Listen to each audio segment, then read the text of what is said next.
अचानक राजू एक दुर्घटना का शिकार हो जाता है और कुछ लोग उसे पास के अस्पताल में ले जाते हैं।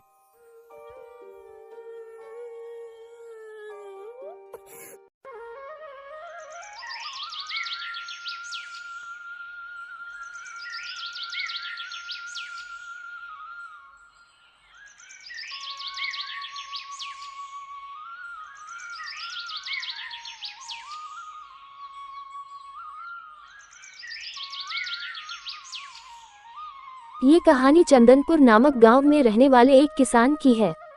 दूसरों की तरह वह अपने खेतों में काम करते थे और अपनी पत्नी और मां के साथ एक छोटे से घर में रहते थे। किसान राजू बहुत दयालु और अच्छे स्वभाव का था। सुनिए, माँ की तबीयत थोड़ा सा खराब है। आप दवा ले आना आते समय। अच्छा मधु, खेत से आते समय दवा ले आऊंगा। तुम माँ का ध्यान रखो। ठीक है जी, आप अपना ध्यान रखिए और समय से खाना खाने आ जाना। ठीक है बाबा, अब मैं चलता हूँ।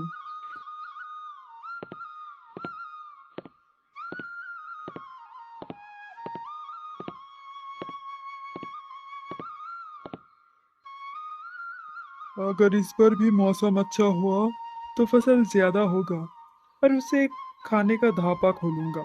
मधु बहुत अच्छा खाना बनाती है। खेती में करूंगा और उसे एक ढाबा खोल दूंगा।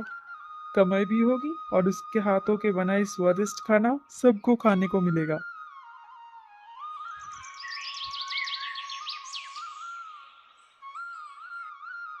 इतना कहकर राजू अपना काम खत्म करके घर के लिए निकल जाता है। अरे रे, मधु ने माँ के लिए दवा लेने को कहा था। मैं तो भूल ही गया। चलो फिर से जाकर ले आता हूँ। राजू फिर अपनी मां के लिए दवा लेने गया और दवा लेकर वापस जाते समय उसकी मुलाकात अपने पुराने दोस्त महेश से होती है।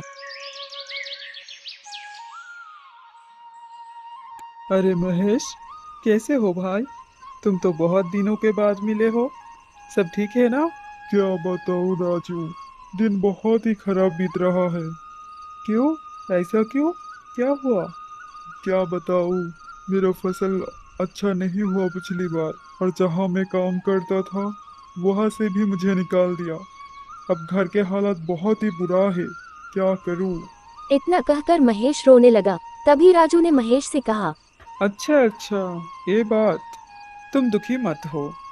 एक काम करो, ये थोड़ा सा पैसे रखो, फसल का बीज लो और फिर से खेती शुरू करो। तुम्हारा बहुत बहुत शुक्रिया राजू, तुम बहुत ही अच्छे हो। अरे दोस्त, कोई बात नहीं, ये तो मेरा फर्ज है। इतना कहकर राजू अपने घर वापस आ गया। इसी तरह दिन बीतता जाता है। अगर गांव में कोई भी राजू से मदद मांगता तो राजू उसकी मदद करता था, और अगर गांव में कोई भी राजू से किसी भी काम के लिए पूछता तो राजू उसकी मदद जरूर करता। अच्छा मधु, मैं चलता हूँ। सुनिए जी, मुझे एक साड़ी चाहिए। कितने दिन हो गए मैंने कुछ नहीं लिया। क्या इस बार आप मुझे साड़ी दिलाएंगे? हाँ मेरी भाग्यवान, क्यों नहीं दिलाऊंगा, जरूर दूंगा। ये बातें राजू अपनी पत्नी से कह रहा था। अचानक एक ग्रामीण अपनी पत्नी के साथ राजू के पास आया। राजू भाई, राजू भाई, हमारी मदद करो राजू भाई। अरे सुंदर, शांत हो जाओ। अब बताओ क्या हुआ, इतना परेशान क्यों हो तुम? अरे राजू भाई, क्या बताऊं, मेरी बेटी की हालत बहुत खराब है। बहुत पैसों का जरूरत है। क्या आप मदद करोगे? मैंने बहुत कठिन से पैसों का इंतजाम किया है, लेकिन अब भी 10,000 का जरूरत है। आप मदद करोगे? अरे सुंदर, क्यों नहीं करूँगा, शांत हो जाओ पहले। अच्छा सुनो, ये लो पैसा, और बेटी का अच्छे से इलाज कराओ। बहुत बहुत शुक्रिया राजू भैया, मैं चलता हूँ। इतना कहकर सुंदर अपनी पत्नी के साथ वहां से चला गया। उधर राजू की पत्नी मधु ने राजू से कहा, सुनिए जी, आपने तो सारे पैसे उन्हें दे दिए। अब हमारा क्या होगा? अरे भाग्यवान, दूसरों का मदद करना अच्छी बात होता है। और रही बात हमारा, इस बार फसल अच्छा होगा तो सब ठीक हो जाएगा। जैसे जैसे दिन बीतते हैं राजू सोचता है कि हर बार की तरह इस बार भी फसल बहुत अच्छी होगी, लेकिन उनकी किस्मत में तो कुछ और ही लिखा था। सुनिए, लगता है बहुत तेज बारिश होने वाली है। आपको क्या लगता है? हम्म, ये तो अच्छी बात है कि बारिश होगा। इससे फसल अच्छा ही होगा। राजू और मधु आपस में बात कर रहे थे। अचानक बगल के कमरे से राजू की माँ ने आवाज लगाई। बेटा, बेटा राजू, यहाँ आओ बेटा। राजू और मधु अपनी माँ के पास भागे। क्या हुआ माँ? क्या आपका तबीयत और भी खराब हो रहा है? बेटा राजू, मैं और सह नहीं सकता बेटा, मुझे बहुत दर्द हो रहा है। जैसे ही राजू अपनी माँ से बात कर रहा था तभी अचानक तेज बारिश होने लगी और बिजली चमकने लगी। मधु, तुम माँ की ध्यान रखो, मैं अभी डॉक्टर को लेकर आता हूँ। राजू बारिश में डॉक्टर को बुलाने जाता है, लेकिन तेज बारिश के कारण राजू जल्दी नहीं जा पाता। बड़ी मुश्किल से राजू डॉक्टर के घर पहुंचा, लेकिन डॉक्टर वहां नहीं था। डॉक्टर पिछले दिन शहर गए थे। राजू बहुत चिंतित हो जाता है और घर लौट आता है और देखने आया कि उसकी माँ अब जीवित नहीं है। राजू इतना हैरान था कि उसे कुछ समझ ही नहीं आया कि अचानक क्या हो रहा है। कुछ दिन ऐसे ही बीत गए, लेकिन बारिश रुकने का नाम ही नहीं ले रही थी। आखिरकार 5 दिनों के बाद बारिश रुकने के बाद राजू जल्दी से अपनी जमीन पर गया और देखा कि उसकी सारी फसलें बर्बाद हो गई हैं। राजू बहुत चिंतित था। क्या हुआ? आप इतना परेशान लग रहे हो। मधु, सब खत्म हो गया। पहले ही माँ हमें छोड़कर चली गई और अभी फसल सब खराब हो गया। अब क्या होगा मधु? दोनों पति पत्नी बहुत चिंतित थे। तभी मधु ने राजू से कहा, सुनिए ना, आपने तो बहुत लोगों का दुख के समय मदद की थी, क्या वो लोग अब हमारे दुख में मदद नहीं करेगा? मधु की यह बात सुनकर राजू उन गांव के लोगों के पास गया जिनकी कभी राजू ने मदद की थी, लेकिन वे सभी कोई न कोई बहाना बनाते हैं और राजू की मदद नहीं करते। अरे तुम यहाँ क्यों आए हो? अरे रमेश भाई, मुझे आपकी मदद चाहिए। मेरा सारा फसल खराब हो चुका। मुझे आप कुछ पैसे उधार दे सकते हो? अरे नहीं नहीं, अगर तुम उधार ना चुका सको तो क्या होगा? मैं कोई मदद नहीं कर सकता। जब राजू का हालात अच्छा था तो गांव के सभी लोग उसके साथ अच्छा व्यवहार करता था, लेकिन अब राजू की हालत खराब है और कोई उसकी मदद नहीं कर रहा है। राजू बहुत उदास होकर घर आता है। क्यों जी, कोई मदद मिली आपको? नहीं मधु, जब भी किसी को मदद की जरूरत होता तो मैं मदद करता था, लेकिन आज मेरा मदद किसी ने भी नहीं किया। राजू की हालत दिन ब दिन खराब होती जा रही थी। दूसरी ओर किसी ने भी राजू की मदद नहीं की। कुछ दिन ऐसे ही बिताने के बाद राजू की हालत में थोड़ा सुधार हुआ। अब राजू दूसरों का काम करके अपना परिवार चलाता है।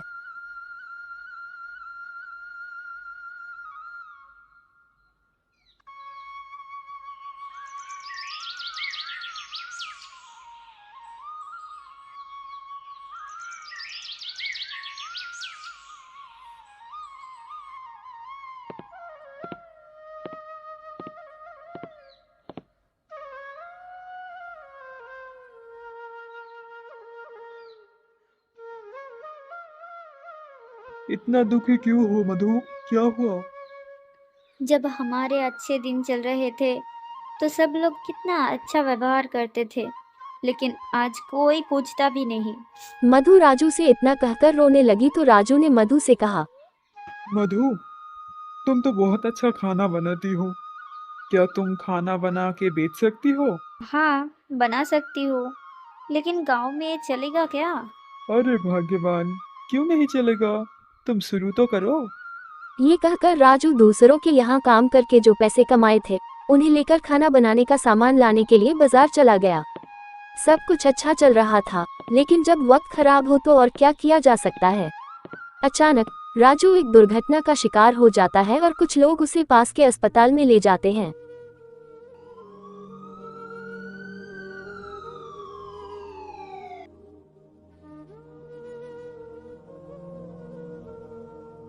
डॉक्टर साहब, मेरे पति को क्या हुआ? वो ठीक तो हो जाएंगे? हाँ, ठीक हो जाएंगे, लेकिन उन्हें सख्त आराम की जरूरत है। आप ध्यान रखना। हे ईश्वर, ये आप कैसी परीक्षा ले रहे हो? मधु इसी तरह सोचते सोचते अपने दिन बिता देता है। मधु अब राजू के सेठ के यहाँ काम करती है, जहाँ राजू काम करता था।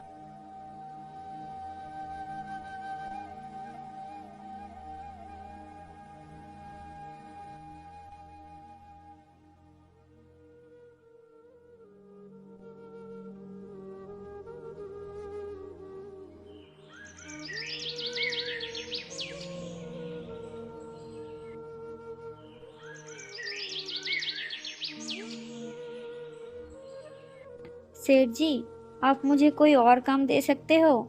इतना भारी काम मुझसे नहीं होता। तो बताओ, क्या काम कर सकते हो तुम? सेठ जी, मैं खाना बहुत अच्छा बनाती हूँ। लेकिन मैं यहाँ खाना बनाने का ढाबा खोल रहा हूँ क्या? मधु बहुत चिंतित हो जाती है। अच्छा अच्छा, सुनो, तुम एक काम करो, मैं तुम्हें एक ठेला खोल देता हूँ।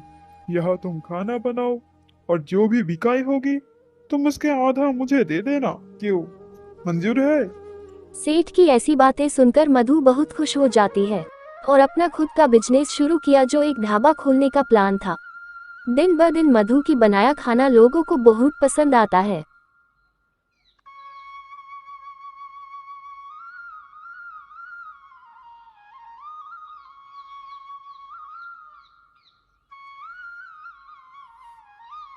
अरे मधु, तुम्हारे हाथों में तो जादू है। तुम तो बहुत अच्छा खाना बनाती हो।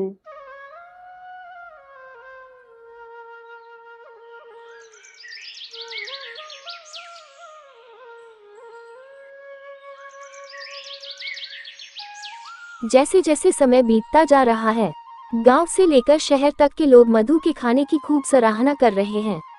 उधर राजू अब पूरी तरह स्वस्थ है। कुछ दिन ऐसे ही बिताने के बाद राजू फिर से सेठ के यह काम शुरू किया और मधु ने अपना ढाबा खोल लिया।